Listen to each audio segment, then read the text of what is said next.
بسم اللہ الرحمن الرحیم۔ حضرت ابو سعید خدری رضی اللہ تعالیٰ عنہ نے فرمایا کہ میں نے نبی کریم صلی اللہ علیہ وسلم سے سنا، آپ صلی اللہ علیہ وسلم فرما رہے تھے کہ فجر کی نماز کے بعد کوئی نماز سورج کے بلند ہونے تک نہ پڑھی جائے، اسی طرح عصر کی نماز کے بعد سورج ڈوبنے تک کوئی نماز نہ پڑھی جائے۔ صحیح بخاری حدیث نمبر 586۔ معاویہ بن ابی سفیان رضی اللہ تعالیٰ عنہ سے روایت ہے، انہوں نے فرمایا کہ تم لوگ تو ایک ایسی نماز پڑھتے ہو کہ ہم رسول اللہ صلی اللہ علیہ وسلم کی صحبت میں رہے، لیکن ہم نے کبھی آپ صلی اللہ علیہ وسلم کو وہ نماز پڑھتے نہیں دیکھا، بلکہ آپ نے تو اس سے منع فرمایا تھا۔ حضرت معاویہ رضی اللہ تعالیٰ عنہ کی مراد عصر کے بعد 2 رکعتوں سے تھی، جسے آپ کے زمانہ میں بعض لوگ پڑھتے تھے۔ صحیح بخاری حدیث نمبر 587۔ حضرت ابو ہریرہ رضی اللہ تعالیٰ عنہ سے روایت ہے کہ نبی کریم صلی اللہ علیہ وسلم نے 2 وقت نماز پڑھنے سے منع فرمایا، نماز فجر کے بعد سورج نکلنے تک اور نماز عصر کے بعد سورج غروب ہونے تک۔ صحیح بخاری حدیث نمبر 588۔ نافع نے ابن عمر رضی اللہ تعالیٰ عنہ سے روایت کیا ہے کہ جس طرح میں نے اپنے ساتھیوں کو نماز پڑھتے دیکھا، میں بھی اسی طرح نماز پڑھتا ہوں، کسی کو روکتا نہیں، دن اور رات کے جس حصہ میں جی چاہے نماز پڑھ سکتا ہے، البتہ سورج کے طلوع اور غروب کے وقت نماز نہ پڑھا کرو۔ صحیح بخاری حدیث نمبر 589۔ حضرت عائشہ رضی اللہ تعالیٰ عنہ نے فرمایا کہ اللہ کی قسم، جس نے رسول اللہ صلی اللہ علیہ وسلم کو اپنے یہاں بلا لیا، آپ صلی اللہ علیہ وسلم نے عصر کے بعد کی 2 رکعت کو بھی ترک نہیں فرمایا، یہاں تک کہ آپ اللہ پاک سے جا ملے اور آپ کو وفات سے پہلے نماز پڑھنے میں بڑی دشواری پیش آتی تھی، پھر اکثر آپ بیٹھ کر نماز ادا فرمایا کرتے تھے۔ اگرچہ نبی کریم صلی اللہ علیہ وسلم انہیں پوری پابندی کے ساتھ پڑھتے تھے، لیکن اس خوف سے کہ کہیں صحابہ بھی پڑھنے لگیں اور اس طرح امت کو گناہ باری ہو، انہیں آپ صلی اللہ علیہ وسلم مسجد میں نہیں پڑھتے تھے۔ آپ صلی اللہ علیہ وسلم کو اپنی امت کا حلقہ رکھنا پسند تھا۔ صحیح بخاری حدیث نمبر 590۔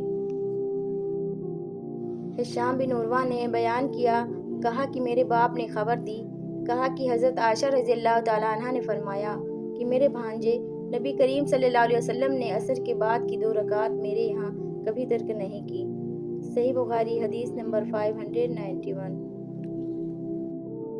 حضرت عائشہ رضی اللہ تعالیٰ عنہ نے فرمایا کہ آپ نے فرمایا کہ 2 رکعتوں کو رسول اللہ صلی اللہ علیہ وسلم نے کبھی ترک نہیں فرمایا، پوشیدہ ہو یا عام لوگوں کے سامنے، صبح کی نماز سے پہلے 2 رکعت اور عصر کی نماز کے بعد 2 رکعت۔ صحیح بخاری حدیث نمبر 592۔ مسروق بن اجدہ نے حضرت عائشہ رضی اللہ تعالیٰ عنہ کے اس کہنے پر گواہی دی کہ نبی کریم صلی اللہ علیہ وسلم جب بھی میرے گھر میں عصر کے بعد تشریف لائے تو 2 رکعت ضرور پڑھتے۔ صحیح بخاری حدیث نمبر 593۔ ابو الملیح عامر بن اسامہ نے بیان کیا کہ ہم اول کے دن ایک مرتبہ بریدہ بن حصیب رضی اللہ عنہ صحابی کے ساتھ تھے، انہوں نے فرمایا کہ نماز سویرے پڑھا کرو، کیونکہ نبی کریم صلی اللہ علیہ وسلم نے فرمایا ہے کہ جس نے عصر کی نماز چھوڑ دی اس کا عمل اکارت ہو گیا۔ صحیح بخاری حدیث نمبر 594۔ حسین بن عبد الرحمن نے عبداللہ بن ابی قتادہ سے، انہوں نے اپنے باپ سے کہا کہ ہم خیبر سے لوٹ کر نبی کریم صلی اللہ علیہ وسلم کے ساتھ رات میں سفر کر رہے تھے، کسی نے کہا کہ حضور صلی اللہ علیہ وسلم آپ اب پڑاؤ ڈال دیتے تو بہتر ہوتا۔ آپ صلی اللہ علیہ وسلم نے فرمایا کہ مجھے ڈر ہے کہیں نماز کے وقت بھی تم سوتے نہ رہ جاؤ۔ اس پر حضرت بلال رضی اللہ تعالیٰ عنہ بولے کہ میں آپ سب لوگوں کو جگا دوں گا، چنانچہ سب لوگ لیٹ گئے اور حضرت بلال رضی اللہ تعالیٰ عنہ نے بھی اپنی پیٹھ کجاوا سے نکالی اور ان کی بھی آنکھ لگ گئی۔ اور جب نبی کریم صلی اللہ علیہ وسلم بیدار ہوئے تو سورج کے اوپر کا حصہ نکل چکا تھا۔ آپ نے فرمایا، بلال رضی اللہ عنہ تو نے کیا کہا تھا؟ وہ بولے، آج جیسی نیند مجھے کبھی نہیں آئی۔ پھر رسول کریم صلی اللہ علیہ وسلم نے فرمایا کہ اللہ تعالیٰ تمہاری روح کو جب چاہتا ہے قبض کر لیتا ہے اور جس وقت چاہتا ہے واپس کر دیتا ہے۔ اے بلال، اٹھ اور اذان دے۔ پھر آپ صلی اللہ علیہ وسلم نے وضو کیا اور جب سورج بلند ہو کر روشن ہو گیا تو آپ صلی اللہ علیہ وسلم کھڑے ہوئے اور نماز پڑھائی۔ صحیح بخاری حدیث نمبر 595۔